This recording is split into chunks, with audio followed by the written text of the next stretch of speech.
গল্পবাবুর আসরের নতুন একটি পর্বে শ্রোতাদের সকলকে স্বাগত।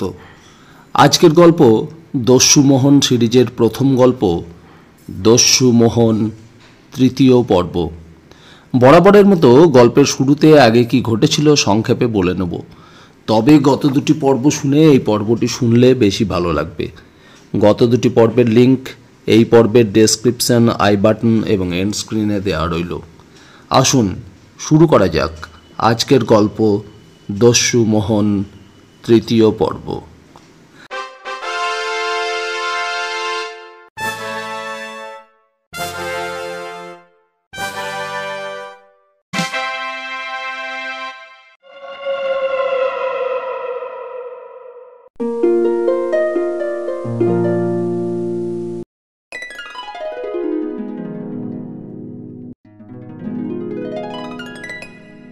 আগে যা ঘটেছে।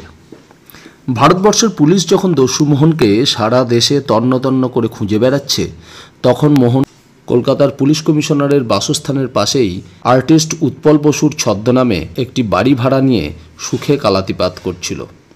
এমন সময় সংবাদপত্রের মাধ্যমে মোহন খবর পায় বিনানগরের জমিদার নীলরতন সরকার মহাশয় একটি 16 বছরের নাবালিকা কুমারী মাধুরীকে বিবাহ করবেন বলে স্থির করেছেন।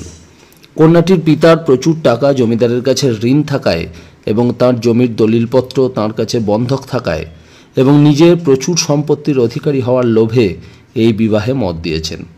এই সংবাদ পড়ে মোহন জমিদার মশাইকে একটি পত্র লিখে আদেশ দেয় এই বিবাহ না করতে। যদি তিনি এই বিবাহ থেকে বিরত না হন, তাহলে বিবাহের দিন মোহন তাহাকে মৃত্যুদণ্ড দেবে।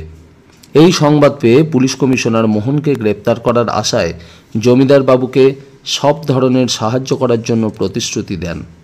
এদিকে মোহন একদিন আর্টিস্ট উৎপল বসুর ছদ্মবেশে পুলিশ কমিশনারের সঙ্গে দেখা করেন এবং সে পুলিশ কমিশনারকে বলে যে সে কমিশনারের ঘর তার নিজের আঁকা ছবি দিয়ে সাজিয়ে দেবে এবং গল্পের মধ্যেই তার পকেট থেকে তার ঘড়িটি চুরি করে, যা সে পরে তাকে একটি পত্র লিখে ফেরত দেয়। এই খবর পরদিন বাংলার ডাক সংবাদপত্রে প্রকাশিত হয়ে যায়। পুলিশ কমিশনার প্রখ্যাত ডিটেকটিভ মিস্টার স্যানিয়েলকে জমিদার নীলরতন সরকারের সাহায্যে প্রেরণ করেন। তবে তার আগে মোহন নীলরতনবাবুর ঘরে বোমা রাখে এবং একটি পত্রযোগে তা তাঁকে জানিয়ে সাবধান করে দেয় এবং বলে যে তার কথা না শুনলে সে নিজে গিয়ে তাঁকে সতর্ক করবে। তাতেও কাজ না হলে বিবাহের দিন নীলরতনবাবুকে মরতে হবে। স্থানীয় পুলিশ সুপার নীলরতনবাবুর বাড়ি গিয়ে তাকে আশ্বস্ত করে যে ডিটেকটিভ মিস্টার স্যানিয়েল আসছেন, তাই নীলরতনবাবুর কোনো চিন্তা নেই, মোহন ধরা পড়বেই। এরপর পুলিশ সুপার বললেন, এই লোকটার সব কাজই বিস্ময় ভরা। তা হোক, এইবার মোহনকে আমরা যে গ্রেপ্তার করতে পারবো তাতে আবার বিন্দুমাত্র সন্দেহ নেই, অবশ্য যদি সে নিজের প্রতিজ্ঞা পূর্ণ করে। আশুতোষবাবু বললেন, আপনি কি ধারণা করেন যে দস্যু ধাপ্পা দিয়ে বিবাহ বন্ধ করার চেষ্টা করেছে? পুলিশ সুপার মৃদু হেসে বললেন, অপেক্ষা করুন, দেখতে পাবেন। ভালো কথা, আপনি তো কোনো পত্র পাননি? আশুতোষবাবু বললেন, না স্যার। ডিটেকটিভ বললেন, দস্যু বুদ্ধিমান ব্যক্তি, সে জানে যখন গাছ কাটতে আরম্ভ করেছি তখন ডালপালা ছেঁটে পরিশ্রম পণ্ড করি কেন।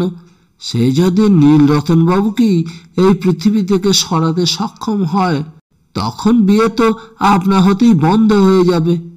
মেয়ের বাপকে ভয় দেখিয়ে আর সময় নষ্ট করে কেন? পুলিশ সুপার হেসে উঠলেন। তিনি যথোচিত আদেশ দান করে ডিটেকটিভ ভদ্রলোককে পাহারায় রেখে অফিসে ফিরে গেলেন। সেদিন সকাল 7টার সময় জমিদার নীলরতন সরকারের সুবৃহৎ মোটরখানি স্টেশনে উপস্থিত হলো। মোটর থেকে সেক্রেটারি বিজন রায় দুজন দারোয়ানের সঙ্গে অবতরণ করে সোফারকে অপেক্ষা করতে আদেশ দিয়ে প্ল্যাটফর্মে প্রবেশ করল। ছোট্ট জংশন। স্টেশন মাস্টার মহাশয় প্রবল প্রতাপ জমিদারের সেক্রেটারিকে আগমন করতে দেখে সমাদরের সঙ্গে আহ্বান করে প্ল্যাটফর্মের ওপর একখানি চেয়ার আনিয়ে উপবেশন করালেন। তখনও এক্সপ্রেস আসবার প্রায় 1 ঘন্টা বিলম্ব আছে। তিনি জমিদার বাড়ির খবর জানবার জন্য অধৈর্য হয়ে বললেন, সত্যিই কি বিবাহ হবে নাকি মিস্টার রায়? বিজন রায় শান্ত স্বরে বললেন, না হবার তো কোনো কারণ দেখি না। বলেন কি মিস্টার রায়, কারণ দেখেন না? বলেন কি? এই যে বোমা যদি ফাটত তাহলে? স্টেশন মাস্টার প্রশ্ন করে বিজ্ঞের মতো দাড়িতে হাত বোলাতে লাগলেন। মিস্টার রায় বলল, ফাটবার জন্য তো রাখেনি মাস্টারমশাই। মাস্টারমশাই বললেন, আজ রাখেনি, কিন্তু কাল রাখতে কে বাধা দেবে শুনি? আমারও কি কম ফ্যাসাদ বেড়েছে? পুলিশের জেরায় জেরায় অতিষ্ঠ হয়ে গেলুম। কোনো অচেনা অপরিচিত সন্দেহভাজনক লোক গতকাল এসেছিল কিনা আমাকে বারবার তার কৈফিয়ত দিতে হয়েছে। একজন পুলিশের লোক কাল রাত 10টা পর্যন্ত আমাকে একই প্রশ্ন বারবার করেছে। বলে, যে অপরিচিত লোকটা জমিদার বাড়ির ঠিকানা চেয়েছিল সে দেখতে কেমন, কটা দাঁত, কত বয়স, বাপ মা তার আছে কিনা, বিবাহ করেছে কিনা, এই সব। মশাই, অবান্তর প্রশ্ন করলে কার না রাগ হয় বলুন দেখি? মিস্টার রায় সবিস্ময়ে বললেন, তবে কোনো অপরিচিত লোক প্রাসাদের ঠিকানা চেয়েছিল কাল? হ্যাঁ মশাই, হ্যাঁ। এ বললে জমিদার বাবুর বিয়ে, তাই কতকগুলি গয়না দিতে এসেছে। আমাকে একটা পুঁটুলি দেখালো, কিন্তু সেই পুঁটলিতে যে গয়না ছিল না বোমা ছিল তা আমি জানবো কি করে মশাই? বাড়িতে যখন এই গয়নার কথা বললাম গিন্নিকে, তিনি এই বলে দুঃখ করতে লাগলেন, এমন অদৃষ্ট করে এসেছিলাম যে গয়না তো আর অঙ্গে উঠল না, তবুও যে ওই লোকটাকে কোয়ার্টারে ডেকে এনে দেখাবে, তা ভগবান এমন স্বামী দিয়েছেন যে কপালে তাও ঘুরল না। বলেন আর নাক মোছেন। দেখুন তো মশাই কিরকম অন্যায়। আমি এখন গিন্নিকে বলি, তোমার ভগবান বেছে বেছে আমার মতো স্বামী দিয়েছিলেন, তাই তোমার নোয়াটা এ যাত্রা রয়ে গেল। অন্য স্বামী হলে বোমার ঘায়ে নোয়াও যেত, স্বামীও যেত। আমাকে লুকিয়ে বেশি করে মাছ খাওয়াও তোমার ঘুচত। বাক্যবাগী স্টেশন মাস্টারের কথা শুনে বিজয় রায় বিস্মৃত দৃষ্টিতে চেয়ে থেকে বললেন, রাত্রে ট্রেনে কি সেই লোকটা ফিরে গেল? যাবে না তো থাকবার জায়গা কে দেবে মশাই? আমরা তো আর প্রাসাদে থাকি না, থাকি একেবারে ছাগলের খোঁয়ারে। খেটে খুটে গিয়ে হাত পা ছড়িয়ে লম্বা হয়ে যে একটু শোবো, তেমন ঘর রেল কোম্পানি আমাদের জন্য তৈরি করে দেয়নি। ভদ্রলোক ফিরে এলেন। আমি বললুম, মশাই একটু ভুল করে বড় মনোকষ্টে আছি। তিনি বললেন, কেন, কি হয়েছে? আমি বললুম, আমার স্ত্রী গয়নার কথা শুনে একবার দেখবার জন্য যা অনর্থ বাঁধিয়েছেন মশাই, সে ভাষা নেই যে প্রকাশ করি। আমার কথা শুনে তিনি হেসে বললেন, আপনার মনকষ্ট বেশিক্ষণ যাতে স্থায়ী না হয় এই প্রার্থনা আমি ভগবানের চরণে জানাবো। বুঝলেন মিস্টার রায়, তিনি প্রার্থনা জানাবেন? এখন ভাবছি। বাধা দিয়ে মিস্টার রায় বলল, লোকটা দেখতে কেমন বলুন তো? স্টেশন মাস্টার ক্ষুব্ধ কণ্ঠে বললেন, আবার আপনাকেও দেখছি এই পুলিশের রোগে ধরেছে। তবে তো আর জীবন ধারণ করার আমার সার্থকতা কি? আপনার জমিদার 75 বছর বয়সে তরুণী ভার্যা সংগ্রহে মেতেছেন। সেই জন্য তার বোমা, এরোপ্লেন, হাউটজার, সাবমেরিন, ডেস্ট্রয়ার সবই সাহসী মুখে সহ্য করতে হবে। কিন্তু আমার অদৃষ্টটা একবার ভেবে দেখুন মশাই। কল্পনা শক্তি আছে তো? গৃহে এমন এক গৃহিণী আছে যার ভয়ে একটা 5 বছরের মেয়েকেও আদর করার উপায় নেই। অমনি ফোঁস করে উঠে বলবেন, বুঝি গো বুঝি, আমি আজই না হয় এরকম বুড়ি হয়েছি, চেরোটা কাল তো আর এমন ছিলাম না। শুনলেন তো মিস্টার রায়, তবে এমন যা জীবন, সে যদি আপনার প্রশ্নের পর প্রশ্নে দু একটা কথা বলবার ফুরসত না পায়, তবে মুখে পক্ষঘাত ধরবে না। সেক্রেটারি রায় অধৈর্য স্বরে বলল, মাত্র একটা কথার জবাব দিন তো আপনি, এই লোকটা যুবক না মধ্যবয়স্ক না বৃদ্ধ? স্টেশন মাস্টার মশাই এবার অন্যদিকে চেয়ে বললেন, সিগন্যাল পড়েছে, 15 মিনিটের মধ্যে আপনার এক্সপ্রেস এসে পড়বে। তবে ওসব বাজে কথার জবাব দেবার সময় কোথায় পাবো বলতে পারেন? এই সেদিনের কথা, দরখাস্ত করেছিলাম হেড অফিসে, দরখাস্ত করেছিলাম যে মাইনে না বাড়ালে আর আমার চলে না, আমার দেহ অচল হয়ে আসতেছে। জবাবে সাহেব লিখলেন, আপনার দেহ অচল হয়ে আসছে বলতে কি বোঝাতে চান একবার লিখে জানান। শুনলেন মশাই বিদ্যের দৌড় সাহেবের? আমি লিখলুম, আমার সংসার অচল হয়ে এলেই আমার দেহও অচল হয়ে থাকবে, তাতে আর সন্দেহ কি আছে? কিন্তু আজ পর্যন্ত কোনো উচ্চবাচ্য নেই মশাই। তাই মনে করছি যে হয় মাইনে বাড়বে, নয়। স্টেশন মাস্টার কথা শেষ করবার অবসর পেলেন না। একজন চাপরাশি এসে বলল, তার বলাতে হ্যাঁ, ওই শুনুন মশাই, ওই শুনুন, একটা মিনিটও যে একটু নিশ্চিন্ত হয়ে দুটো কথা বলতে পারবো? বলতে বলতে তিনি দৌড়াইতে লাগিলেন। সময় পর দিল্লি এক্সপ্রেস এসে প্ল্যাটফর্মে প্রবেশ করল। বিজয় রায় দারবানের সঙ্গে দ্রুত পদে প্রথম শ্রেণীর কামরার নিকট গিয়ে দেখলেন একটি মধ্যবয়স্ক ভদ্রলোক হাতে একটি অ্যাটাচ কেস নিয়ে অবতরণ করছেন। ভদ্রলোক অবতরণ করে এদিক ওদিক চাইতেই মিস্টার রায় অগ্রসর হয়ে সবিনয়ে বলল, আপনি কি মিস্টার স্যানিয়েল? ভদ্রলোকের মুখ হাস্যোজ্জ্বল হয়ে উঠল। তিনি বললেন, ধন্যবাদ। আপনি কি মিস্টার রায় সেক্রেটারি? হ্যাঁ, আপনার অনুগত ভৃত্য। বলে মিস্টার রায় অভিবাদন করলেন। মিস্টার স্যানিয়েল বললেন, মোটর এনেছেন তো? আগে হ্যাঁ, আসুন। বলে মিস্টার রায় অগ্রসর হলেন।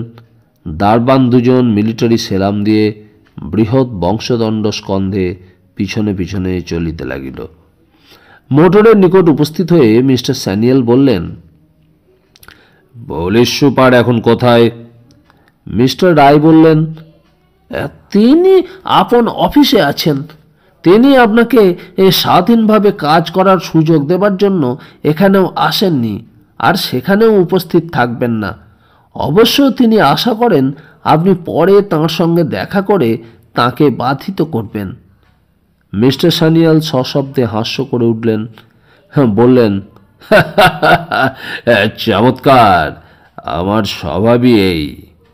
আমার কাজে কেউ যে নাক ঢোকাবে তা আমার সহ্য হয় না, তা তিনি যেই হন। কমিশনারের পর্যন্ত আমার ইচ্ছা মান্য না করে কোনো পরিত্রাণ থাকে না। আমি বুঝি কাজ, কাজ। অকাজ করবার জন্য বহু লোক আছে, আমার দ্বারা তা সম্ভব হবে না। ভালো কথা, বোমাটা সরিয়ে ফেলেছেন তো? মিস্টার রায় সবিস্ময়ে বললেন, আপনি আপনি এর মধ্যে কার কাছে শুনলেন স্যার? মিস্টার স্যানিয়েল সহাস্যে বললেন, আমাদের অনেক কিছুই অনেক উপায়ে শুনতে হয় মিস্টার রায়। এখন চলুন দেখি গে আমাদের বন্ধু আর কি আয়োজন করেছেন। উভয়ে মোটরে আরোহণ করলেন। দারবান দুজন সোফারের পার্শ্বে উপবেশন করল। মোটর ছুটতে আরম্ভ করল। ডিটেকটিভ ইন্সপেক্টর মিস্টার স্যানিয়েলের আসার খবর আগে থেকেই বিনানগর এবং আশেপাশের অনেক গ্রামে প্রচারিত হয়ে গেছিল। ডিটেকটিভের মোটর গ্রামে প্রবেশ করলে তরুণ সম্প্রদায় এবং অন্যান্য গ্রামীণ নারী পুরুষের দল রাস্তার দুদিকে ভিড় করে ডিটেকটিভের দিকে তাকিয়ে দেখছিল এবং নিম্ন স্বরে কথাবার্তা বলছিল। এইবার মোহনের সব জারিজুরি ফাঁস হয়ে যাবে। ডিটেকটিভ স্যানিয়ালের মতো একজন ডিটেকটিভ যখন এসে পড়েছে, তখন জমিদারের এতটুকু যে ভয় হয়েছিল তাও এবার নির্মূল হবে। মেয়েটার অদৃষ্ট যে নিতান্ত মন্দ, তাতে আর সন্দেহ রইল না। এক স্থানে কতিপয় তরুণ যুবক জটলা করছিল। মিস্টার স্যানিয়ালকে মোটরে যেতে দেখে একজন বলল, এই শুনেছ, কলকাতা পুলিশের চিফ ডিটেকটিভ ইনি। তবেই এর সঙ্গে দ্বন্দ্বযুদ্ধে মোহন কি পারবে সতীশ? দেখছি অদৃষ্ট মানা ছাড়া মেয়েটার আর কোনো গত্যান্তর রইল না। অন্য যুবক বলল, শুনেছি মিস্টার স্যানিয়াল নাকি বিবাহের রাত্রি পর্যন্ত এই গ্রামেই থাকবেন। তিনি এই জেলার সমস্ত পুলিশ শক্তিকে একত্রিত করে মোহনের বিরুদ্ধে রুখে দাঁড়াবেন। না, আর কোনো পথই খোলা নেই। মেয়েটার ভাগ্য দেখছি একান্তই মন্দ। অন্য একজন যুবক বলল, আমার কিন্তু ধারণা অন্যরকম বিপুল। মোহনের বিরুদ্ধে দাঁড়াবার শক্তি স্যানিয়েলের হবে না। যে দস্যু পুলিশ কমিশনারের অফিসে বুক ফুলিয়ে যাতায়াত করে, তার পকেট থেকে ঘড়ি তুলে নেয়, যাকে ধরবার জন্য 10,000 টাকার পুরস্কার রাতারাতি 20,000-এ লাফিয়ে ওঠে, সেই মোহনের বিরুদ্ধে সফল হবে এইসব পুলিশ? আমি বিশ্বাস করি না। মিস্টার স্যানিয়াল চারিদিকে লোকে লোকারণ্য দেখিয়া মিস্টার রায়কে বললেন, এইসব লোক এমনভাবে রাস্তায় কেন মিস্টার রায়? মিস্টার রায় বলল, আপনার আগমনের প্রত্যাশাই হুজুর। মোহন এমন প্যানিক সৃষ্টি করেছে যে আমাদের আর দ্বিতীয় করণীয় কিছু নেই, অন্য চিন্তা নেই। আমরা সর্বদা মোহনের চিন্তাতেই ব্যাপৃত আছি। কিন্তু এই যে রাস্তার দুই পাশের লোকগুলিকে দেখছেন, এরা সকলেই আমাদের বিরুদ্ধ পক্ষ। ওরা সকলেই মনে মনে মোহনের পক্ষপাতী, যদিও প্রকাশ্যে তা ঘোষণা করতে ভয় পায়। মিস্টার স্যানিয়ালের মুখে মৃদু হাসি ফুটে উঠল। বললেন, কলকাতাতেও যেমন মোহন মোহন করে লোকগুলো পাগল হয়েছে, এখানেও তার ব্যতিক্রম হয়নি দেখছি। যাই হোক, এবার যে মোহনের লীলা খেলার অবসান হবে, সে বিষয়ে আমার বিন্দুমাত্রও সন্দেহ নেই। মিস্টার রায় আনন্দিত হয়ে বলল, আমরা আপনার আগমন প্রতীক্ষা করে যে উদ্বেগে কাল কাটাচ্ছিলাম তা আমরাই জানি। আমার প্রভু অত্যন্ত ভীত হয়ে পড়েছেন। মিস্টার স্যানিয়াল বললেন, নাই বা তিনি এ বিবাহ করতেন মিস্টার রায়? মিস্টার রায়ের মুখে মৃদু হাসি ফুটে উঠল। বলল, মিস্টার সরকার বলেন যে ওই বালিকাকে জীবন সঙ্গিনী না করতে পারলে তার জীবন ধারণের কোনো অর্থই হয় না। সেক্ষেত্রে মৃত্যুই যখন তার একমাত্র কাম্য বস্তু হবে, তখন মোহনের হাতে মৃত্যু হওয়াই বাঞ্ছনীয় ও শ্রেয়। মিস্টার স্যানিয়াল মৃদু হাস্য করলেন, কিছু জবাব দিলেন না। এক স্থানে মোটর উপস্থিত হলে মিস্টার স্যানিয়াল দেখলেন কতকগুলি 5 থেকে 8 বছর বয়সের বালক চিৎকার করে বলছে, go back Sanyal, go back. Mister Sanyal বিস্মিত হয়ে জিজ্ঞেস করলেন, এসবের অর্থ কি মিস্টার রায়? মিস্টার রায়ের মুখ গম্ভীর হয়ে উঠল। বলল, বদমাইশগুলো নিজেদের পিঠ বাঁচিয়ে এই শিশুদের দিয়ে বলছে আপনার এখানে আসার কোনো প্রয়োজন নেই, কারণ তাহলে তাদের বাসনা পূর্ণ হবে না, দস্যু মোহন পরাজিত হবে। ওহ, আমার ইচ্ছে যায় চাবুকের ঘায়ে গাঁয়ের লোকগুলোকে একেবারে শায়েস্তা করে দিই। মিস্টার স্যানিয়াল শিশুগণের দিকে চেয়ে মৃদু হাস্য করলেন। তাকে হাসতে দেখে শিশুদলের উৎসাহ বর্ধিত হলো। তারা প্রাণপণে চিৎকার করতে লাগলো, go back Sanyal, go back. অবশেষে মোটর এসে প্রাসাদ ফটকের সিংহদ্বারে উপস্থিত হলো। দ্বারের পুলিশ প্রহরীরা পূর্ব থেকেই মিস্টার স্যানিয়াল সম্বন্ধে সমস্ত কিছু অবগত হয়েছিল। তারা সম্মানিত অতিথিকে মিলিটারি অভিবাদন দ্বারা আবাহন করল। মোটর এক দেউড়ি থেকে অন্য দেউড়ি অতিক্রম করতে করতে জমিদারের খাস কামরার সামনে উপস্থিত হয়ে থেমে গেল। জমিদার নীলরতনবাবু, আশুতোষবাবু ও মোসাহেব দ্বয়, হরেন্দ্র এবং বরেন্দ্র অপেক্ষা করছিল। মিস্টার স্যানিয়েল মোটর থেকে অবতরণ করে মিস্টার সরকারের সঙ্গে হাস্যমুখে করমর্দন করলেন এবং অন্যান্য ব্যক্তিগণের দিকে একবার বক্র দৃষ্টিতে চেয়ে বললেন, আপনার সঙ্গে গোপনে আলাপ করতে চাই। নীলরতনবাবু বললেন, আসুন, আমার শয়নকক্ষে যাই। সন্তোষবাবুর দিকে চেয়ে বললেন, আপনারা এখানে একটু অপেক্ষা করুন। মিস্টার স্যানিয়েলকে নিয়ে মিস্টার সরকার তাঁর শয়নকক্ষে উপস্থিত হলেন, যে কক্ষে তাঁর সমস্ত প্রয়োজনীয় দলিল, অর্থ সম্পদ কয়েকটি লোহার সিন্দুকে আবদ্ধ ছিল। যে ঘরে তিনি কাউকেও প্রবেশ করার অনুমতি দিতেন না, সেই ঘরে এই সম্মানিত অতিথিটিকে নিতে বিন্দুমাত্রও দ্বিধাবোধ করলেন না। যে ব্যক্তি তাঁর প্রাণ রক্ষা করতে এসেছেন, যে ব্যক্তি তাঁর পরম পাওয়া সফল করতে কলকাতা থেকে ছুটে আসছেন, তাকে এই কক্ষে আবাহন করার সুযোগ পেয়ে আপনাকে তিনি ভাগ্যবান ভাবলেন। একটি মূল্যবান কৌচে মিস্টার স্যানিয়েলকে উপবেশন করিয়ে তিনি কক্ষের দ্বার ভেতর থেকে অর্গল বন্ধ করে দিলেন ও এই বিখ্যাত ব্যক্তিটির সম্মুখে বসে এতদিন পরে নিজেকে সুরক্ষিত ভাবলেন। মিস্টার স্যানিয়েল একবার কক্ষের চারিদিকে চক্ষু বুলিয়ে বললেন, অত্যন্ত ভয় পেয়েছেন না? নীলরতনবাবু পূর্ণ দৃষ্টিতে প্রশ্নকর্তার মুখের দিকে চেয়ে বললেন, আপনার কাছে মিথ্যা দম্ভের কোনো প্রয়োজন নেই। হ্যাঁ, আমি ভয় পেয়েছি। বিশেষভাবে যেদিন বোমার ব্যাপারটা সংগঠিত হলো, সেই দিন থেকে আমার মনে মৃত্যু ভয় চেপে বসেছে। কিন্তু বলুন।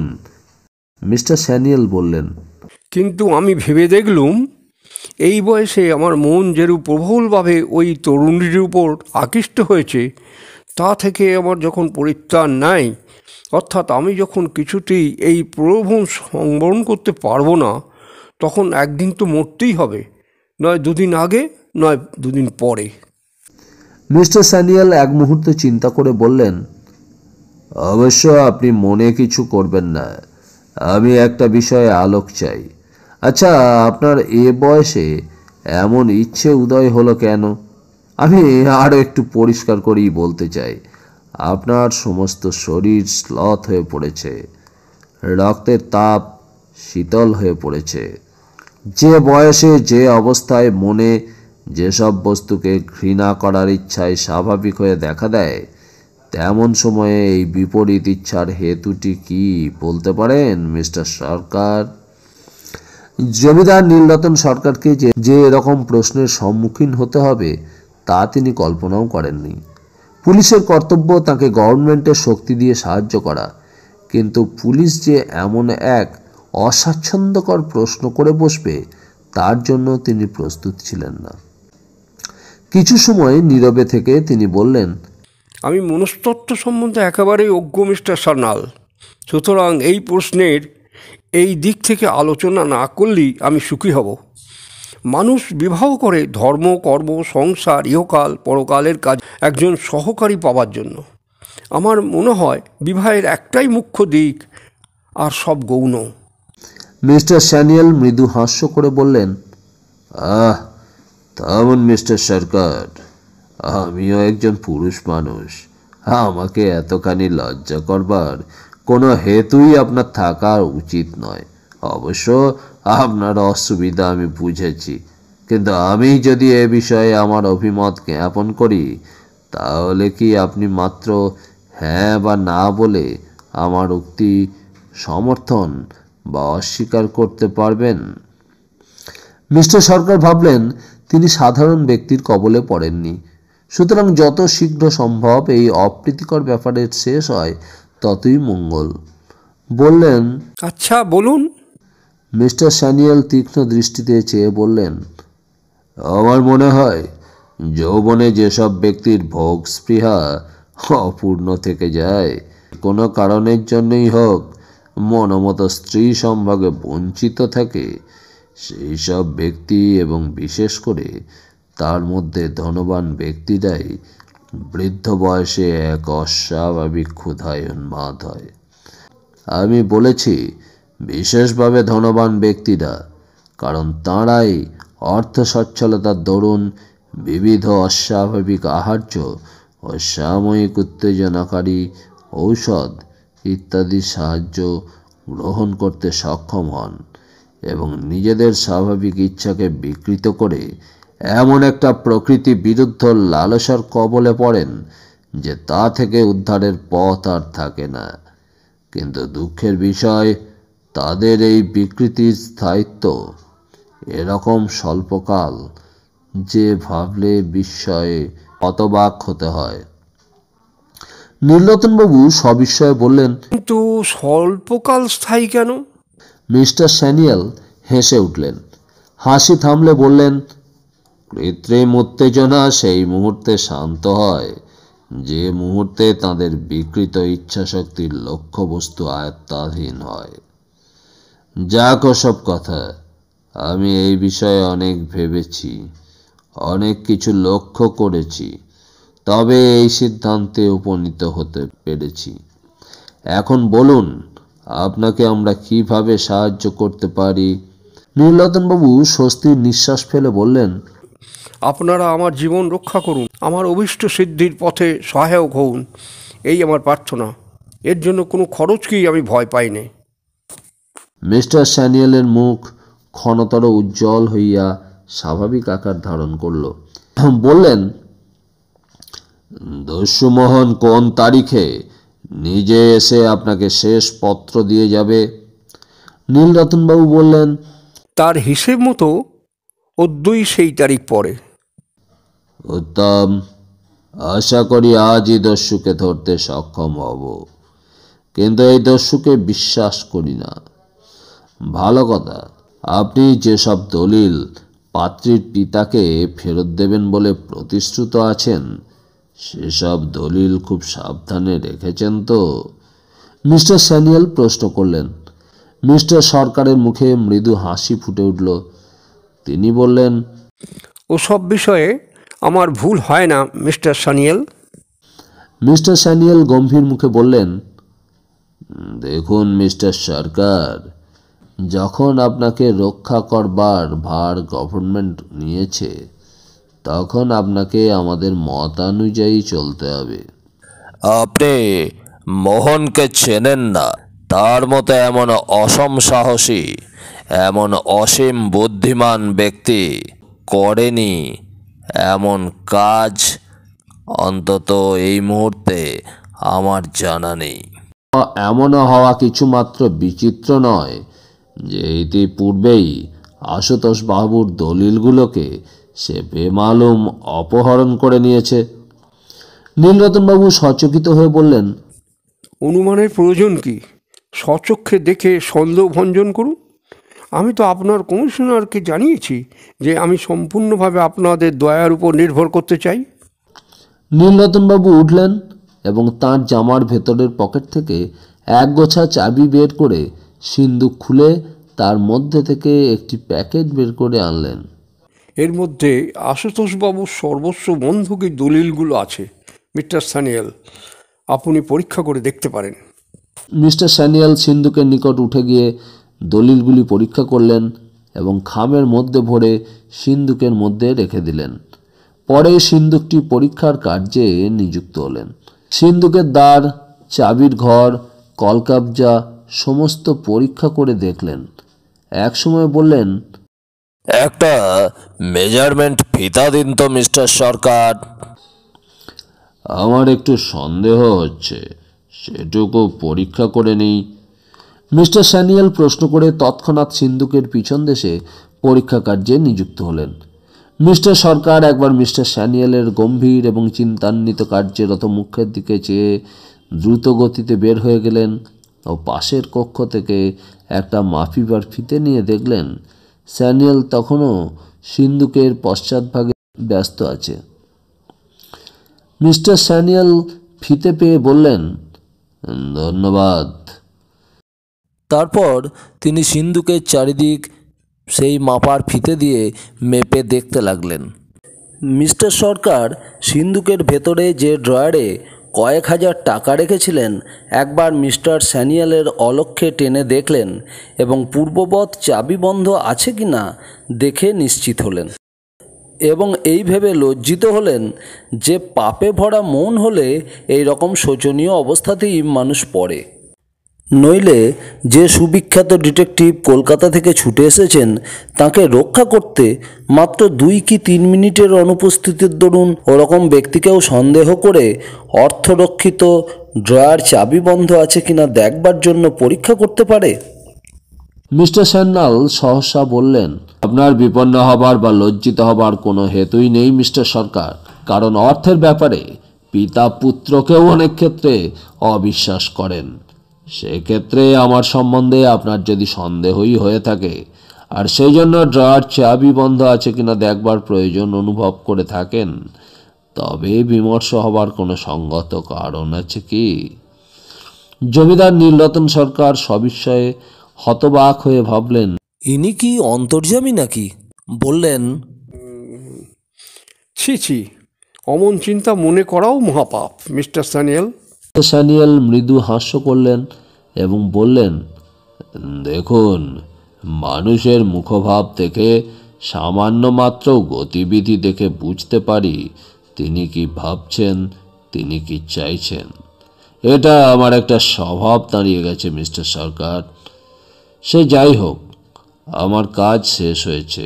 আমি এখন পুলিশ সুপারের সঙ্গে দেখা করব, তারপর যেরকমভাবে কাজ করা প্রয়োজন সেই রকম আদেশ দান করব। নীলরতনবাবু বললেন, এই কটা দিন আপনাকে প্রাসাদেই থাকতে হয় মিস্টার স্যানিয়েল। আমি অত্যন্ত ভয় পেয়েছি, তা আপনি শুনেছেন। শুনেছি মিস্টার সরকার। আপনার কোনো বিষয়ে আর চিন্তিত হবার প্রয়োজন নেই। আজ মোহন যখন আসবে বলেছে তখন সে নিশ্চয়ই আসবে, সুতরাং আমাকে তার জন্য প্রস্তুত হতে হবে। আমি 8 ঘন্টার মধ্যেই ফিরে আসছি। ইতিমধ্যে যেমন পাহারা চলছে তেমনই চলুক। নতুন পুলিশ ফোর্সের জন্য আমি আদেশ দিয়ে আসব। আসুন। নীলরতনবাবু এবং মিস্টার স্যানিয়েল ড্রয়িং রুমে প্রবেশ করলেন। সেখানে আশুতোষবাবু ও হরেন্দ্র বরেন্দ্রের মানিক যুগল উৎকণ্ঠিত চিত্তে অপেক্ষা করছিল। সকলে শশব্যস্তে উঠে দাঁড়ালো, কিন্তু মিস্টার স্যানিয়েল সেখানে অপেক্ষা না করে বাইরে এসে মিস্টার সরকারের গাড়িতে আরোহণ করলেন এবং তাকে ইঙ্গিতে নিকটে ডেকে নিম্নস্বরে বললেন, এই সিল করা পত্রখানা আপনার কাছে রেখে দিন। কারুকে দেখাবেন না যেন, আমি ফিরে এসে নেব। আপনার কাছে রেখে যাচ্ছি এই জন্য যে ওর মধ্যে এমন একটা দলিল আছে যা হারালে মোহনকে আয়ত্ত করলেও সাজা দিতে পারবো না। আপনার টেবিলের ড্রয়ারে চাবি বন্ধ করে রাখবেন। নীলরতনবাবুর মন গর্বে উৎফুল্ল হয়ে উঠল এই ভেবে যে অতি অল্প সময়ের মধ্যেই মিস্টার স্যানিয়েল তাকে এরকম বিশ্বাস করতে আরম্ভ করেছেন। প্রকাশ্যে বললেন, আপনি নিশ্চিন্ত থাকুন, আমি সর্বপ্রকার সাবধানতার সঙ্গে রেখে দেব। ধন্যবাদ, আমি 8 ঘন্টার মধ্যেই আসছি। অতি নিম্ন স্বরে বলে শেফারকে বললেন, চালাও।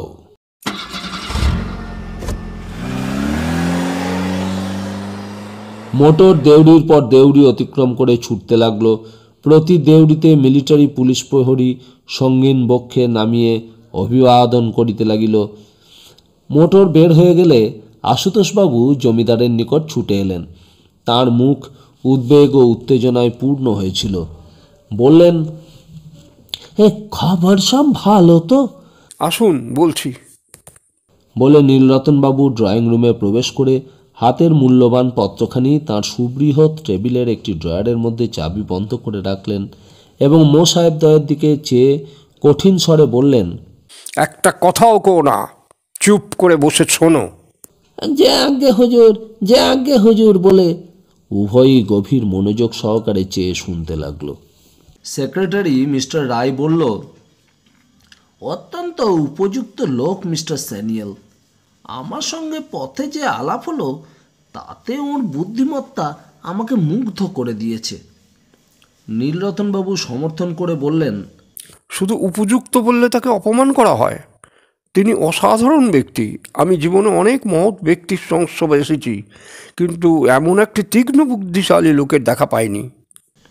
সহসা বরেন্দ্র কহিল, হুজুরের অপেক্ষা মহৎ ব্যক্তি আর আছে নাকি? চুপ করো বরেন, নইলে। জমিদার কথা শেষ করলেন না, কারণ ইতিমধ্যেই ফল ফলে গিয়েছে। মিস্টার রায় বলল, ওখানা কার পত্র বাবু? তা জানি না, কিন্তু অত্যন্ত দরকারি দলিল এটুকু মিস্টার স্যানিয়েল আমাকে বলে গেছেন। তিনি বললেন চিঠিখানি এরূপ মূল্যবান যে তিনি নিজের কাছে রাখতেও সাহস পান না, তাই আমার কাছে আধ ঘন্টার জন্য গচ্ছিত রেখে গেছেন। আশুতোষবাবু অধৈর্য স্বরে বললেন, আপনি তাকে ছাড়লেন কেন? আজই তো মোহন নিচে দেখা করে আপনাকে সতর্ক করবার জন্য শেষ পত্র দেবে বলেছে। ভাবি শ্বশুর হলেও যে ব্যক্তি পূর্বে প্রতিসম্বোধনে হুজুর বলিয়া কথা কহিত, তাহার এতখানি বেপরোয়া অনুযোগ জমিদার নীলরতনবাবুর অসহ্য হল। বললেন, আপনি অত্যন্ত বাড়াবাড়ি করছেন। আমার কি করা উচিত আর উচিত নয় তা ভালো রূপেই জানি। আশুতোষবাবু সশঙ্ক লজ্জায় নত মুখে বললেন, আপনার মঙ্গলের জন্যই আমার উদ্বেগ অত্যন্ত বেড়েছে কি না? সেক্রেটারি রায় বললেন, মোহনের এ আর সাধ্য হবে না, এ আমি হলফ করে বলতে পারি বাবু। মিস্টার সানিয়ালও তাই বলেন।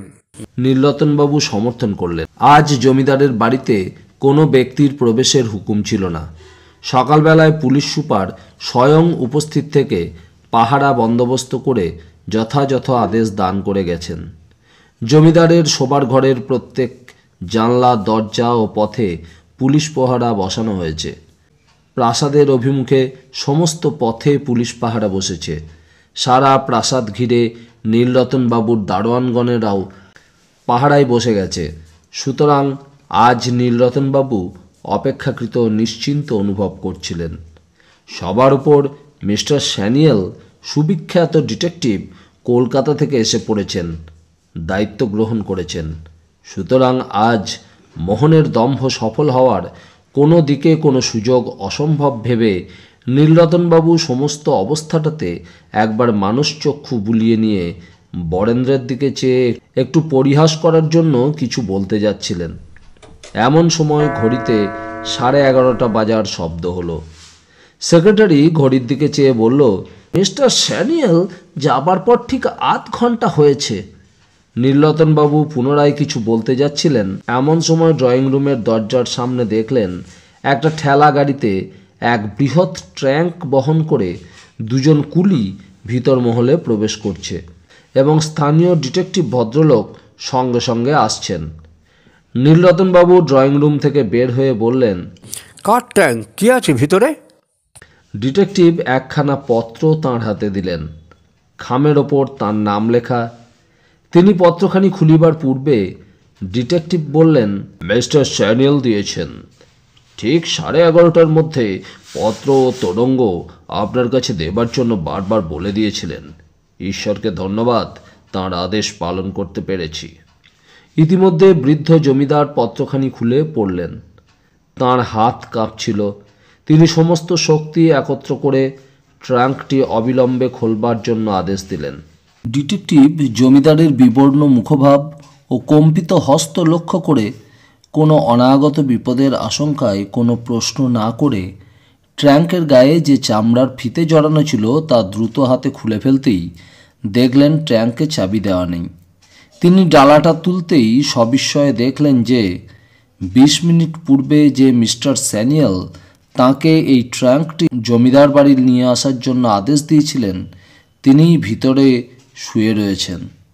কি হয়েছে, কি ঘটেছে তিনি আলোচনা করার পূর্বেই ডিটেকটিভ ভদ্রলোক উপস্থিত সকলের সাহায্যে ভেতরের মানুষটিকে ধরাধরি করে বাইরে এনে ড্রয়িং রুমের একটি বৃহৎ সোফার ওপর শুইয়ে দিলেন এবং তাঁর সেবা শুশ্রূষা করতে লাগলেন।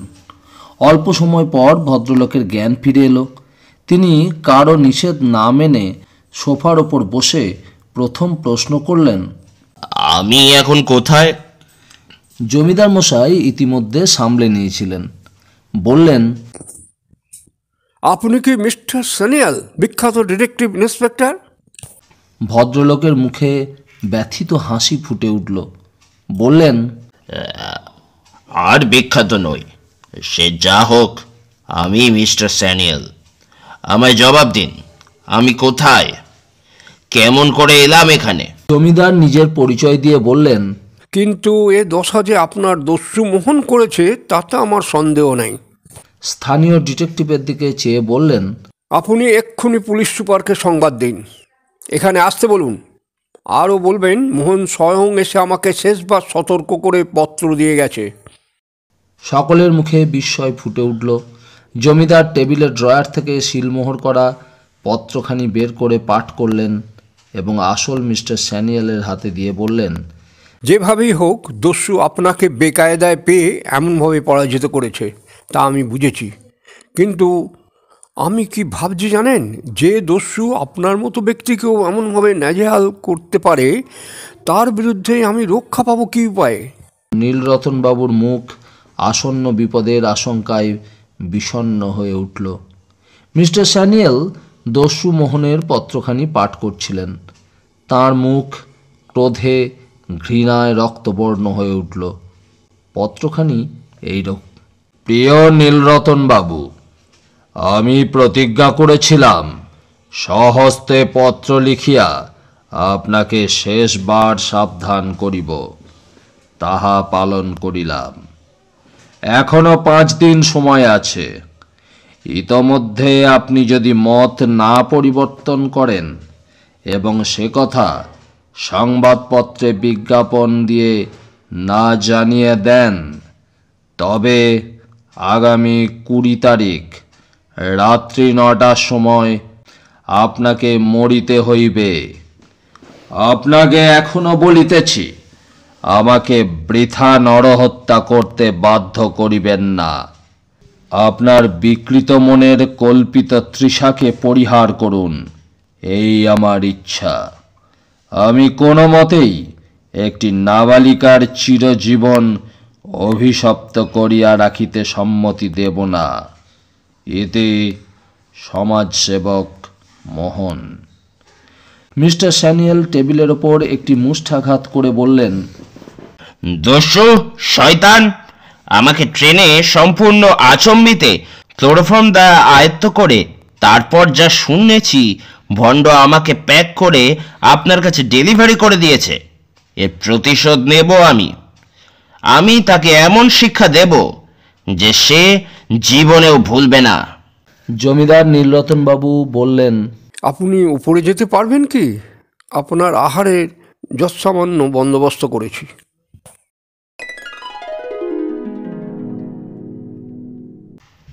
পরদিন প্রভাতী বাংলার ডাকে দস্যু মোহনের অভিনব কীর্তি কাহিনী প্রচারিত হলো। সুবিখ্যাত চিফ ডিটেকটিভ ইন্সপেক্টরের অকথ্য লাঞ্ছনার কাহিনী বিস্তৃত বিবরণ পাঠ করে জনসাধারণ স্তম্ভিত হয়ে গেল।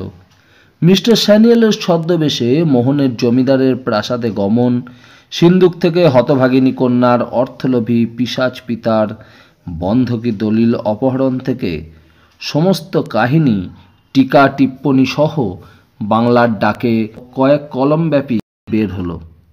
দস্যু মোহনের নবতম কীর্তি কাহিনী আবার ট্রামে, বাসে, চায়ের দোকানে, হোটেলে, ক্লাবে, খেলার মাঠে যেখানে 2 জন ব্যক্তি মিলিত হইল সেখানেই আলোচিত হতে লাগল। পুলিশ কমিশনার অফিসে বসে সংবাদ পাঠ করে ক্রোধে রক্তবর্ণ হয়ে উঠলেন। মিস্টার স্যানিয়েলকে তারে আদেশ পাঠালেন, আপনি ওখানে অবস্থান করুন, সুচারুরূপে বন্দোবস্ত করুন। আপনাকে সাহায্য করার জন্য বিশেষ বাহিনী পাঠাচ্ছি, বিস্তৃত বিবরণ পাঠান। পুলিশ অফিসে হুলুস্থুলুস পড়ে গেল। গুপ্ত পরামর্শ চলতে লাগলো।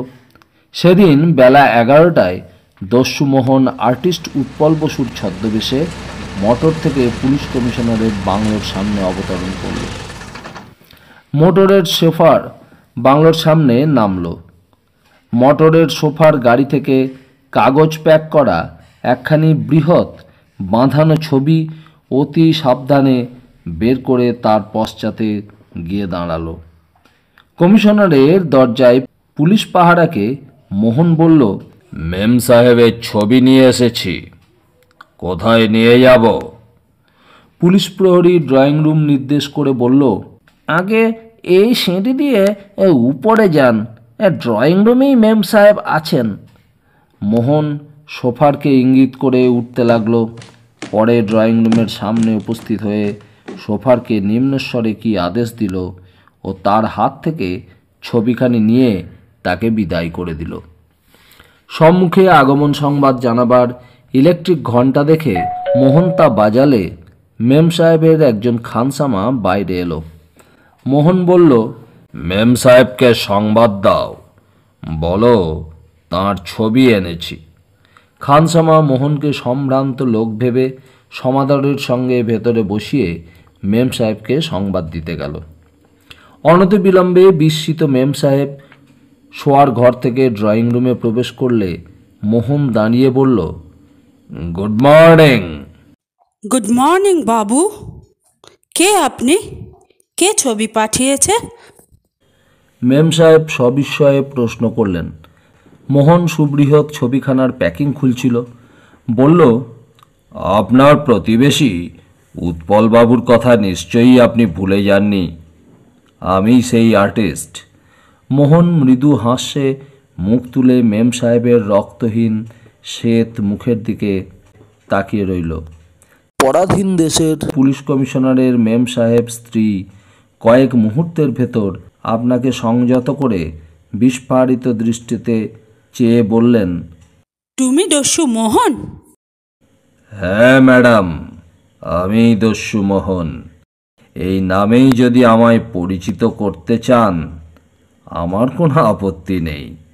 আমি আপনার স্বামীর নিকট প্রতিশ্রুতি দিয়েছিলাম যে আপনাকে আমার হাতে আঁকা ছবি দেব। আজই দেবার দিন ছিল। দেখছি অন্যান্য ব্যাপারের দরুন আমার কথা আপনারা ভুলে গেছেন। মোহন মৃদু হাস্যমুখে শান্ত কণ্ঠে বলল। মেম সাহেব সেই অসম সাহসী বাঙালি যুবকের দিকে কিছু সময় এক দৃষ্টে চেয়ে রইলেন। তাঁর যেন কিছুতেই বিশ্বাস হচ্ছিল না যে এমন সাহসী যুবকও এই পরাধীন দেশে জন্মগ্রহণ করতে পারে। বললেন, তুমি কি সেই বিখ্যাত দস্যু মোহন? মোহন স্নিগ্ধ হাস্যে বলল, জীবনে আমি মিথ্যা কথা বলিনি মেম সাহেব। আমি মোহন, দস্যু মোহন।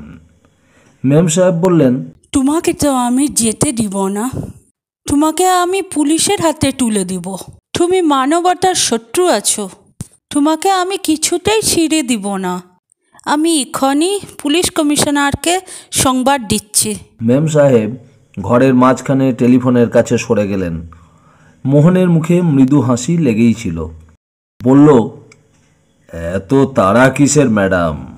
আমি তো উপস্থিত রয়েছি। আপনি একটু চিৎকার করলেই ফটকের পুলিশ প্রহরী আমাকে গ্রেপ্তার করতে পারবে। তাছাড়া খানসামা, বেয়ারা এরাও তো সেপাই, এরাও রয়েছে। তবে বৃথা তাড়াহুড়ো না করে আমি যে কাজে এসেছি তা আগে শেষ করতে দিন। মেম সাহেব মোহনের শান্ত গম্ভীর স্বরে নিরস্ত হয়ে জিজ্ঞেস করলেন, কি কাজে এসেছো তুমি? আপনি আমার ছবি ভালোবাসেন সত্যি? মোহন জিজ্ঞেস করল।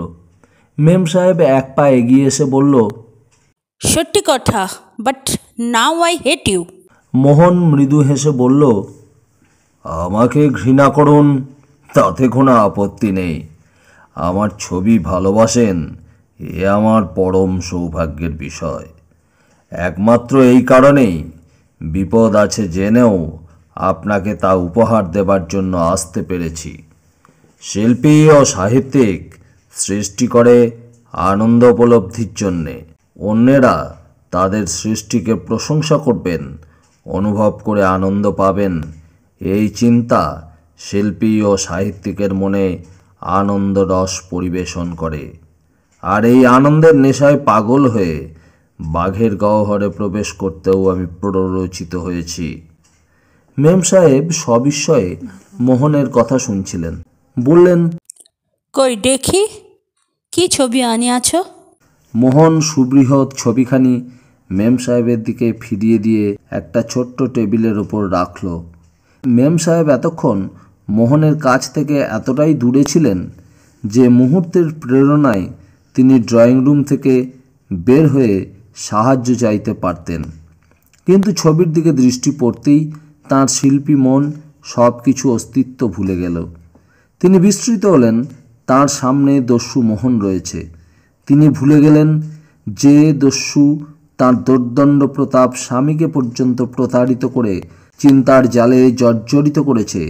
ভুলে গেলেন যে দস্যু অসংখ্য ধন সম্পদ লুণ্ঠন করে আজ পর্যন্ত পুলিশ ও গভর্নমেন্টের সমস্ত শক্তিকে তুচ্ছ করে দূরে থাকতে সক্ষম হয়েছে। ভুলে গেলেন যে দস্যু মোহনের বিভীষিকায় অতি বড় শক্তিমান পুলিশও কেঁপে ওঠে। তিনি এক পা করে মোহনের সামনে ছবির নিকট এসে দাঁড়ালেন এবং সবিস্ময় মুগ্ধ দৃষ্টিতে ছবির দিকে চেয়ে রইলেন। তার মুখে সশ্রদ্ধ ভাবটি ফুটে উঠল। বহুক্ষণ অতিবাহিত হওয়ার পর বললেন, তোমার ছবির মিনিং কি আছে, এক্সপ্লেন করো। মোহন ছবির সামনে মেম সাহেবের পাশে গিয়ে দাঁড়িয়ে বলল, এই যে চিতা জ্বলছে, আমি বোঝাতে চেয়েছি আজ শস্য শ্যামলা বাংলাদেশ এমনি শ্মশান ভূমিতে পরিণত হয়েছে। আর এদিকে যে অসামান্যা তরুণী হাঁটুর ওপর মাথা রেখে কাঁদছেন, ইনি ধরিত্রীকন্যা বঙ্গজননী। ইনি তার প্রিয় পুত্রকন্যা অধ্যুষিত বক্ষে যে জ্বালা, যে অসহ বেদনায় দিবারাত্রি দগ্ধ হচ্ছেন, তাঁরই অভিব্যক্তি চিতার আগুনে ফুটে উঠেছে। বুঝেছেন এবার? ইংরেজ তরুণীর দুটি চোখ বেদনায় কাতর হয়ে উঠল। তিনি এক হাতে ছোট্ট রুমালটি চোখের ওপর বুলিয়ে বললেন, না, ঠিক বুঝিতে পারিলাম না, প্লিজ ক্লিয়ারলি এক্সপ্লেন। মোহন বলল, আপনার যে আমার দেশের সঙ্গে প্রকৃত পরিচয় নেই তাই বুঝতে পারলেন না। আপনারা বিলাত থেকে আসেন, রাজপ্রাসাদে বাস করেন, অসংখ্য ঝি চাকরের সেবা পান, প্রচুর অর্থ উপার্জন করেন। আপনাদের স্বামীরা সম্মান পদমর্যাদা দিয়ে প্রকৃত দেশকে দেখতে দেয় না আপনাদের। আপনারা যতটুকু দেখতে পান সেটুকুর মাঝে প্রকৃত দেশ নেই। দেশের কৃত্রিম ছবি দেখে প্রতারিত হন। মেম সাহেব বললেন, প্লিজ এক্সপ্লেন ইট। মোহন ব্যথিত হাস্যে বলল, দু একটা উদাহরণ দিয়ে বুঝিয়ে দিচ্ছি আপনাকে। আপনি নিশ্চয়ই সংবাদপত্রে এক ৭৫ বছরের বৃদ্ধ জমিদারের বিবাহ কাহিনী পড়েছেন। হ্যাঁ, শুনিয়াছি। তুমি যাকে তোমার কথা না শুনিলে প্রাণদণ্ড দিবে, তার কথা তো? মেম সাহেব বললেন, হ্যাঁ, তারই কথা। কি অত্যাচার এবার কল্পনা করুন। ১৫ বছরের একটা শিশু মেয়েকে এই ধনবান পিশাচ লালসায় বশীভূত হয়ে অর্থ বলে, লোক বলে, আইনের বলে বলি হয়ে সমাজের বুকের ওপর বসে হত্যা করার ষড়যন্ত্র করেছে। একে হত্যা বলবো না তো কি বলবো ম্যাডাম? হত্যার চেয়েও নির্মম একটি শিশু বালিকার জীবন অভিশপ্ত হয়ে থাকবে। সারা জীবন বৈধব্যের নিষ্ঠুর আইন কানুনে একটি তরুণ প্রাণ নিষ্পিষ্ট হবে। এই আমার বঙ্গজননীর একটি মূর্তি। অন্য শত শত মূর্তিতে মা আমার বক্ষে চিতার আগুন জ্বেলে বসে আছেন। চারিদিক অন্ধকারে ছেয়ে এসেছে, একটু আশার আলো কোনো দিকেই দেখতে পাওয়া যাচ্ছে না। ক্ষমতার লোভে, স্বার্থের জন্য দেশের মঙ্গল, দেশের শুভ জাহান্নামে পাঠিয়ে দিয়ে দেশের নেতারা পরস্পরের টুঁটি চেপে ধরেছে। পরস্পরে অকথ্য ভাষায় গালাগালি করে আপন আপন নীচতা প্রকাশ করছে। ভণ্ডের দলে আজ দেশ ছেয়ে গেছে।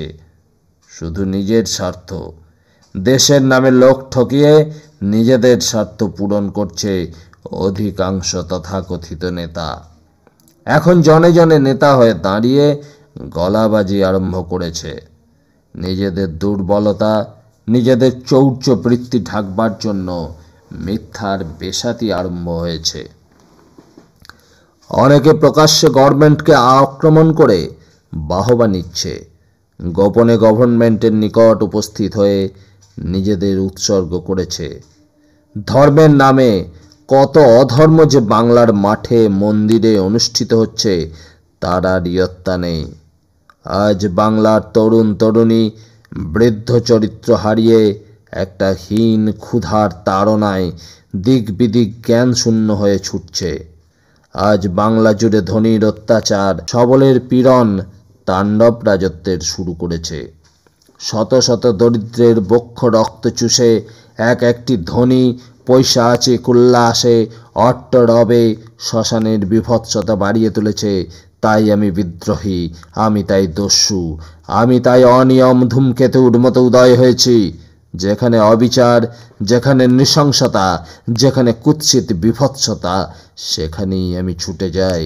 আমার বক্ষের রক্ত উন্মাদ হয়ে নৃত্য করতে থাকে। আমি মৃত্যুর মতো দুর্বার হয়ে ঝাঁপিয়ে পড়ি। আমি দস্যু, আমি চোর, আমি অনিয়ম। মেম সাহেবের হৃদয়ের রক্ত জল হয়ে গেল। তিনি সভয়ে কম্পিত হস্তে চোখ দুটি চেপে ধরলেন। অট্টহাস্য দুই কানে প্রবেশ করে তাঁর সারা সত্তাকে কম্পিত করে তুলল। তিনি আচ্ছন্ন হয়ে পড়লেন, কিন্তু সহসা তাঁর এই আচ্ছন্ন ভাবটা দূর হয়ে গেল। তিনি চকিত চমকিত হয়ে দেখলেন মোহন নেই, দস্যু নেই। দ্রুত পদে বারান্দায় এসে উচ্চ কণ্ঠে মেম সাহেব বললেন, সিপাই সিপাই, পকড়ো উসকো, পকড়ো। পুলিশ প্রহরী বিস্মিত দৃষ্টিতে উপরের দিকে চেয়ে জিজ্ঞেস করল, কিসকো পকড়েগা মেম সাহেব? वही डाकू है, मोहन डाकू है। वही बाबू को पकड़ो, जो बाबू तस्वीर लेके आया उसी को पकड़ो। চিৎকার করে মেম সাহেব আদেশ দিলেন। সেপাই কিছু পূর্বে একটি 10 টাকার নোটের দ্বারা পুরস্কৃত হয়ে ছবিওয়ালা বাবুকে মিলিটারি সেলাম দিয়ে মোটরে তুলে দিয়ে পুনরায় সেলাম করেছে। এখন তাকে কোথায় পাবে সে যে গ্রেপ্তার করবে? বলল, ওহি বাবু তো মোটর মে ভাগ গিয়া মেম সাহেব। মেম সাহেব কাঁপতে কাঁপতে এসে একখানি চেয়ারে বসে পড়লেন। অল্প সময় পরে পুলিশ কমিশনার টিফিন করতে এসে স্ত্রীকে বিষণ্ণ মুখে মাথা ধরে বসে থাকতে দেখে সহানুভূতি স্বরে বললেন, কি হয়েছে ডার্লিং, মাথা ধরেছে? প্রেসিডেন্সি কলেজের পঞ্চম বার্ষিক শ্রেণীর ছাত্র সুদর্শন মিত্র কলকাতায় এক আত্মীয়ের বাড়িতে থেকে অধ্যয়ন করে। সেদিন সকালবেলায় সে যখন পড়ার ঘরে বসে বইয়ের পরিবর্তে বাংলার ডাক সংবাদপত্রখানি পাঠ করছিল, এমন সময়ে অত্যন্ত সম্ভ্রান্ত সাজে সজ্জিত হয়ে কমনীয় কান্তি একটি যুবক প্রবেশ করে তার সম্মুখের চেয়ার অধিকার করে বসল। বসার পূর্বে সে কক্ষের দ্বারের অর্গল বন্ধ করে দিয়েছিল। সুদর্শন বিস্মিত ও ভীত দৃষ্টিতে চেয়ে বলল, আপনি কাকে চান? কি চান? দ্বার বন্ধ করলেন কেন? আগন্তুক বলল, চাই আপনাকেই। পুরুষ মানুষ, ভয় পাবেন না। আপনি সুদর্শন মিত্র তো? বাণীনগরের নিকটেই বাড়ি। বিস্মিত সুদর্শন হাতের কাগজখানি সামনের টেবিলের ওপর রেখে বলল, হ্যাঁ, আপনি কে? যুবক ভূমিকা না করে বলল, আমি মোহন। সুদর্শনের মুখের প্রফুল্ল ভাব নিমেষে অন্তর্হিত হলো। তার অজ্ঞাতসারে মুখ থেকে বের হলো, দস্যু মোহন। মোহনের মুখে চকিতের জন্য বেদনার আভাস ফুটে উঠে মুখ আলোকিত হয়ে উঠল। বলল, হ্যাঁ, দস্যু মোহন। আমি কয়েকটা বিষয়ে নিশ্চিত হতে চাই। সময় আমার অল্প। আমার কয়েকটা প্রশ্নের সোজা জবাব আপনার কাছ থেকে প্রত্যাশা করি। ক্ষণিকের মধ্যে সুদর্শনের মনে বহুল প্রশ্নের সমাবেশ হয়ে গেল।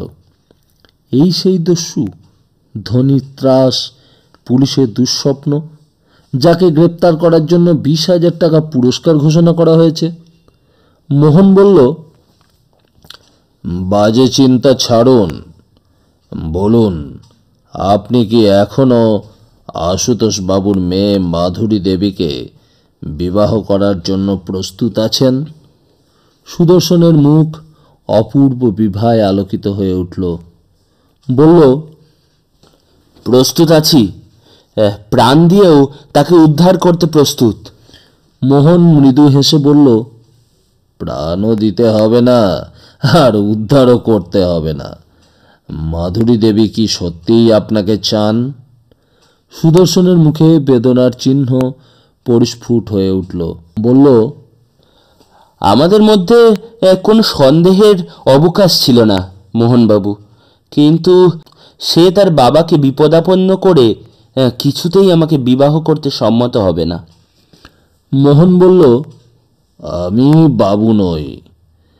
দ্বিতীয়বার ওই বিশেষ বিশেষণে আমাকে কলঙ্কিত করবেন না বাবু। একমাত্র এই একটি শব্দেই বাঙালি আজ এমন আয়েসি, এমন অপদার্থ কাপুরুষে পরিণত হয়েছে। কাক ও কথা, মন দিয়ে শুনুন, জমিদারের সঙ্গে মাধুরীর বিবাহ হবে না। আমি আদেশ দিয়েছি, সুতরাং হবে না। আমি সহসা বাধা দিয়ে সুদর্শন বলল, এ বিবাহ কিছুতেই নীলরতনবাবু বন্ধ রাখবেন না। তবে তাকে মরতে হবে। আমি যখন কথা বলি তখন আমি ইচ্ছা করি বিনা বাধায় অন্যতা শুনবে। বুঝতে পেরেছেন? হ্যাঁ, এখন শুনুন, এ বিবাহ কিছুতেই হবে না। বিবাহের তারিখ আর 4 দিন পরে। আপনি আজ কিংবা কাল বাড়ি চলে যান। বিবাহের তারিখ অর্থাৎ 20শে বৈশাখ হিন্দুর নিয়ম মতো উপবাস করে থাকবেন। তারপর যা করবার আমি করব। মোহন চেয়ার ত্যাগ করে দাঁড়ালো। বলল, আমার অনুরোধ আর আদেশ 2-1। আমার আদেশ অমান্য করা হবে তা আমি কল্পনাতেও ভাবতে পারি না।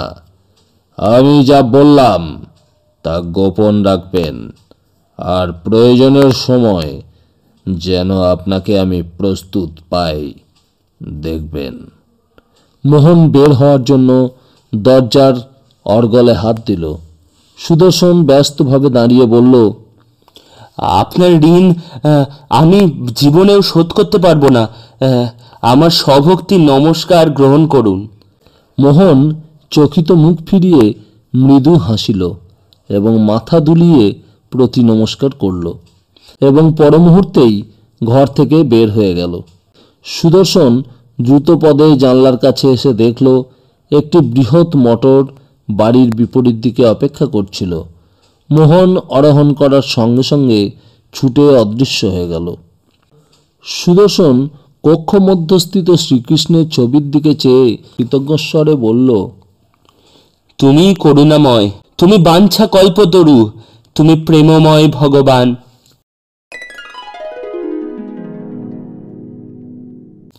পুলিশ কমিশনার স্ত্রীর মুখে সমস্ত বিষয় জানতে পেরে বিস্ময়াপন্ন হলেন যত, ক্রুদ্ধও হলেন তত। তিনি সবিস্ময়ে ভাবলেন, অসম্ভব স্পর্ধা এই দস্যুটার, আর একটা সুবর্ণ সুযোগ নষ্ট হলো। কিন্তু দস্যু মোহন যে তার কথাকে এরকম মূল্যবান বলে ভাবে, তা যদি তিনি আগে বুঝতে পারতেন তাহলে যথোপযুক্ত বন্দোবস্ত করতে পারতেন। তিনি ভেবেছিলেন, প্রকৃতপক্ষে ছবির সম্বন্ধে কিছুই ভাবেন নাই, কারণ তিনি ভেবেছিলেন দস্যুর ছদ্মমূর্তি ধরার পর সে ছবি দিতে যাওয়ার কল্পনাও মনে ঠাঁই দেবে না। কিন্তু কমিশনার টেবিলের ওপর রক্ষিত বৃহৎ ছবিখানির দিকে চেয়ে রইলেন। হতভাগ্য দস্যু যে একজন উচ্চতরের শিল্পী সে বিষয়ে তাঁর কিছুমাত্র সন্দেহ রইল না। কিন্তু কমিশনারের মুখে উদ্বেগের চিহ্ন পরিস্ফুট হয়ে উঠল। তিনি ভাবলেন, যদি অন্যান্য বিষয়ের মতো তাঁর স্ত্রীর সহিত দস্যুর আলাপের কাহিনী সবিস্তরে ওই চোতা কাগজ বাংলার ডাকে প্রকাশিত হয়, তাহলে তার মুখ দেখানোর আর জায়গা থাকবে না। এমনকি তাকে চাকরিও ছাড়তে হতে পারে। চাকরি ছাড়ার সম্ভাবনা মনে উদয় হতেই কমিশনার সাহেবের মুখ ক্রোধে রক্তরাঙা হয়ে উঠল। তিনি উত্তপ্ত স্বরে বললেন, এই শয়তানকে গ্রেপ্তার করতেই হবে, যেমন করেই হোক তাকে চাই আমার। মানবতার সুসভ্য সমাজের এই দুষ্ট ক্ষত কেটে ছেঁটে ফেলতেই হবে আমাকে। সহসা স্বামীর এই উত্তপ্ত উচ্ছ্বাসে মেম সাহেব বিস্মিত দৃষ্টিতে চেয়ে রইলেন। কিন্তু বাট ডার্লিং, মোহন তো সমাজের দুষ্টক্ষত নয়, হি ইজ এ জেন্টলম্যান। কমিশনারের বিস্ময়ের আর অবধি রইল না। তিনি স্তম্ভিত হয়ে বললেন, বলো কি ডার্লিং, দস্যু আইন ভঙ্গকারী ছিঁচকে চোরকে তুমি এতখানি সম্মানে ভূষিত করছো? মেম সাহেব সপ্রতিভ স্বরে বললেন, দুঃখ এটাই যে তুমি বা তোমার ডিপার্টমেন্ট ওনাকে চিনল না। তুমি যদি তাকে চিনতে ডার্লিং, তুমি যদি তার মুখের উপর ব্যথা, বেদনা, জ্বালা, ক্রোধের ছোটাছুটি খেলা দেখতে, তাহলে আর ও কথা তোমার মুখে আসতো না। কমিশনার বিপন্নভাবে বললেন, না না ডার্লিং, এ চলবে না। তোমাকে দস্যুটা হিপনোটাইজ করেছে। ওই ছবিটা কিছুতেই আমি আমাদের ঘরে রাখতে দেব না। বয়! একজন ভৃত্য ভেতরে ঢুকলে কমিশনার বললেন, ওই ছবিখানা আমার অফিসে এখনই পাঠিয়ে দে, যা নিয়ে যা। মেম সাহেব প্রতিবাদ করার জন্য মুখ তুলে একবার চাইলেন, কিন্তু কিছু না বলে নীরব রহিলেন। তাঁর সারা মুখে ব্যথার আভাস পরিস্ফুট হয়ে উঠল। ভৃত্য ছবিখানা নিয়ে বেরিয়ে গেল। কমিশনার ব্যস্তভাবে টিফিন সেরে অফিস যাওয়ার আগে স্ত্রীকে বক্ষের নিকট টেনে নিয়ে বললেন, ডার্লিং, একটু ঘুমিয়ে নাও, তাহলেই তোমার মনের এই ভাবটা দূর হয়ে যাবে। আমি ভুরি ভুরি প্রমাণ পেয়েছি দস্যুটা সম্মোহন বিদ্যা জানে। কমিশনার সাহেব নত হয়ে স্ত্রীর মুখ চুম্বন করে অফিসে উপস্থিত হলেন এবং তৎক্ষণাৎ সিআইডি বিভাগের বড় কর্তাদের নিজের চেম্বারে অপরাহ্ন 5টার সময় সমবেত হওয়ার জন্য আদেশ জারি করলেন। তিনি স্থির করলেন, যেমন করে হোক দস্যু মোহনকে 20 তারিখে গ্রেপ্তারের বন্দোবস্ত করতে হবে। এই ঘটনার পর তাঁর আর বিন্দুমাত্র দ্বিধা বা সন্দেহ রইল না যে মোহন তার কথা রক্ষা করতে, অর্থাৎ জমিদার নীলরতনকে হত্যা করতে নির্ধারিত দিনে নির্ধারিত সময়ে যাবেই। সুতরাং এরকম বিরাট সুযোগ যাতে আর উপেক্ষিত বা অবহেলিত না হয়, তার আয়োজন করার জন্য তিনি মনোনিবেশ করলেন। বিকেল 6টা কমিশনারের গোপনীয় চেম্বারে বড় কর্তাদের অধিবেশন হয়ে কর্মপন্থা স্থির হয়ে গেল। একখানি জরুরি টেলিগ্রাম মিস্টার স্যানিয়াল এবং সাব ডিভিশনাল পুলিশ সুপারকে জানানো হলো যে আগামীকাল কলকাতা থেকে একটি বিশেষ পুলিশ বাহিনীর সঙ্গে একজন বড় অফিসার তাঁদের আগামী 20 বৈশাখ তারিখের কর্তব্যকর্মে সাহায্য করার জন্য রওনা হচ্ছেন। তাঁদের জন্য সকল বন্দোবস্ত প্রস্তুত রাখার আদেশ জানানো হলো। এতক্ষণ শুনছিলেন দস্যুমোহন সিরিজের প্রথম গল্প দস্যুমোহন তৃতীয় পর্ব। গল্পটির চতুর্থ তথা শেষ পর্ব আগামী সপ্তাহে। গল্পটি যদি আপনাদের ভালো লাগে তাহলে আমাদের চ্যানেলটিকে সাবস্ক্রাইব করে পাশে থাকবেন, এই অনুরোধ রইল। সুস্থ থাকবেন, ভালো থাকবেন, আনন্দে থাকবেন। নমস্কার।